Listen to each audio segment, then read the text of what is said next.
Hi, I'm Mariska Hargitay. Playing Detective Olivia Benson on Law & Order Special Victims Unit opened my eyes to the epidemic of sexual assault in this country. Every episode, all based on actual events, confronted me with the grim reality of sexual violence. To prepare for the role, I trained as a rape crisis counselor and saw the epidemic's horrendous impact firsthand. But the severity of the trauma and the complexity of the healing process truly hit home when I started receiving emails and letters from survivors sharing their stories. That these individuals would reveal something so intensely personal, often for the very first time, to someone they knew only as a fictional character on television, demonstrated to me how desperate they were to be heard, how desperate they were to be believed, understood, comforted, and healed. That led me to create my nonprofit organization, the Joyful Heart Foundation. Our mission is to heal, educate, and empower survivors of sexual assault, domestic violence, and child abuse, and to shed light on the darkness that surrounds these issues. We know that everyone heals differently, but that healing process, whatever it may entail for a particular victim, begins with you, the medical first responders. In responding to a sexual assault, you are asked to fulfill both clinical and legal responsibilities. Your primary obligation is to your patient, but in a sexual assault case, that patient, as callous as this may seem, is also the crime scene. A living, breathing, feeling, traumatized body of evidence in desperate need of both your professional skills and your deepest human compassion. The compassion we know you already have in abundance. The evidence that you secure with this kit could bring a rapist or a child molester to justice and prevent additional sexual attacks. Thank you so much for taking the time out of your busy schedule to view this video, and thank you for all that you do to provide support and comfort to the brave survivors of sexual assault. Hi, my name is Kay Shu. I'm a registered nurse and the health administrator for the Maryland Department of Juvenile Services. In order to educate and effectively prepare the healthcare professional or facility staff to respond to an alleged sexual assault, we have created this training module on the use of the DJS PREA Response Kit. When youth report that they have been a victim of a sexual assault, it is the responsibility of staff to preserve and protect evidence and to begin to fulfill the clinical and legal responsibilities required following an alleged sexual assault. The purpose of the PREA Response Kit is strictly to preserve evidence in a standardized process. Your patient and the area in which the alleged sexual assault occurred is the crime scene. Your primary obligation is to the victim to respond as quickly as possible and in a professional and compassionate manner following this traumatizing event.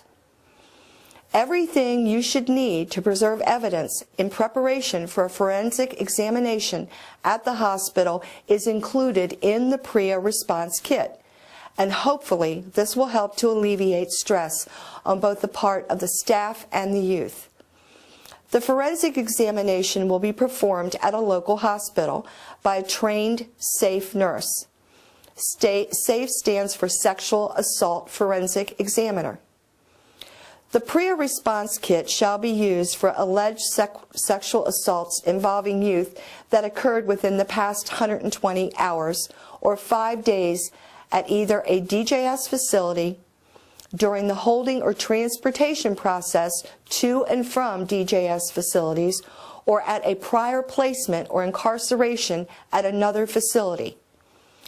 The kit should not be used if more than 5 days have passed since the alleged sexual assault occurred. In the kit, you will find forms and supplies that will walk you through the process for the preservation of evidence for both the victim and/or the perpetrator. There is also a medical response checklist to ensure all required actions are covered in the process. Throughout this process and from the time the alleged sexual assault is reported, it is the responsibility of staff to ensure that the victim and the accused are kept separated by sight and sound. If there is no nurse on duty and the medical unit is unavailable, The facility administrator shall identify another safe and confidential space for staff to respond to the sexual assault and start the PREA Response Kit process. So let's begin by reviewing what is in the PREA Response Kit.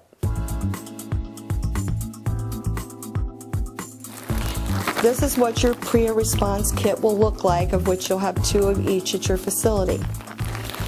Inside the kit, there will be forms. On the back of one form, it's the PREA Kit Supplies, which shows all the supplies that are located inside the PREA Response Kit. These kits will be kept in the medical unit in the facilities with 24/7 nursing. For facilities without 24/7 nursing, a location to store the kits shall be designated by the facility administrator in conjunction with nursing staff. So let's review the process of how to use the PREA Response Kit. The facility nurse shall be in charge of using the PREA Response Kit and directing staff in utilizing the contents of the kit. If there is not a nurse on duty, then the shift commander shall be responsible for directing staff in using the kit. Staff shall put on latex-free gloves when using the PREA Response Kit and when assisting in the preservation of evidence. Designated staff shall preserve evidentiary area with caution, do not enter tape, which is found in the PREA Response Kit. Any items or evidence in the area in which the alleged sexual assault occurred should not be removed and should be left in the area for police investigation. No one should be allowed to enter into the evidentiary area. This area must be taped off.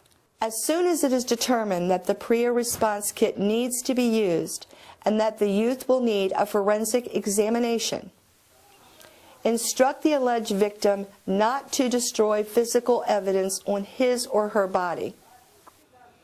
This will include not washing hands or showering, not brushing teeth, not changing clothes, and if the assault occurred within the past 12 hours, avoiding drinking, eating, urinating, or defecating. When collecting any evidence, there shall be an inventory kept of what is collected, written on the paper pad which is enclosed in the kit with a Sharpie provided. This information eventually will need to be written on the outside of the brown paper evidence bag after all items have been placed in the bag. If the alleged victim must use the bathroom, evidence shall be collected in the clear plastic specimen cups and properly labeled with its contents. The labeled cups are then placed in individual biohazard baggies, which are placed into small individual brown paper evidence bags. Writing the description of the contents placed in the bag on the outside of the small brown paper evidence bags. If a female youth needs to remove a tampon, it must be collected in a specimen cup as well. A hole must be punched into the top of the lid of the specimen cup in order to let air into the specimen cup before it is placed in the biohazard baggie. In order to best preserve evidence, we will not be removing clothing from the alleged victim. We will place 2 sheets of paper drapes on the floor, one on top of the other. Instruct the alleged victim to stand in the middle of the paper. Give the youth a jumpsuit from the PREA Response Kit and instruct the youth to put the jumpsuit on over the clothes that he or she is wearing. The youth will keep the jumpsuit on until seen by the safe nurse at the hospital. If there is obvious evidence in the hair, give the alleged victim a paper hair covering from the PREA Response Kit to put on over the hair on his or her head until seen by the safe nurse at the hospital.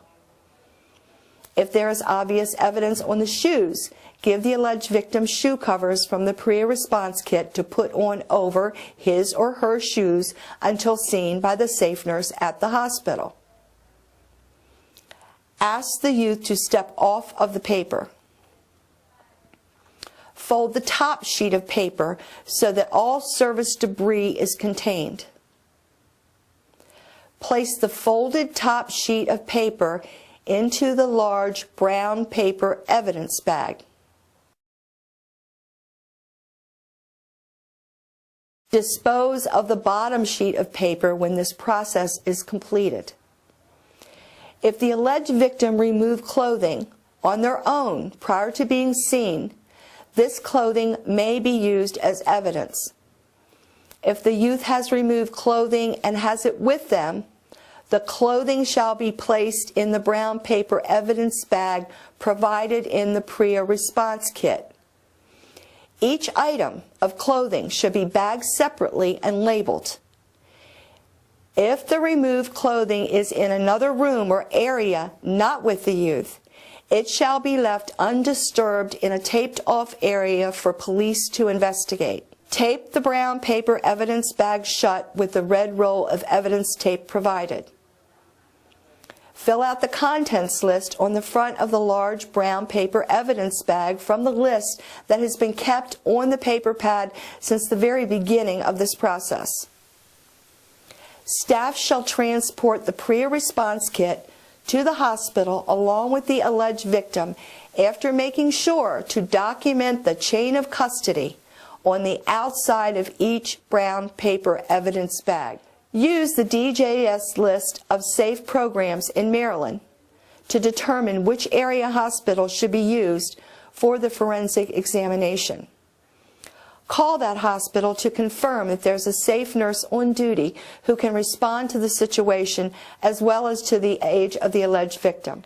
Because the safe nurse may keep all clothing that the youth is wearing upon arrival to the hospital, including the jumpsuit and in rare instances the shoes, another set of clothing, underwear, and shoes must be sent with the youth upon transportation to the hospital so that they will have clothes to wear back to the facility.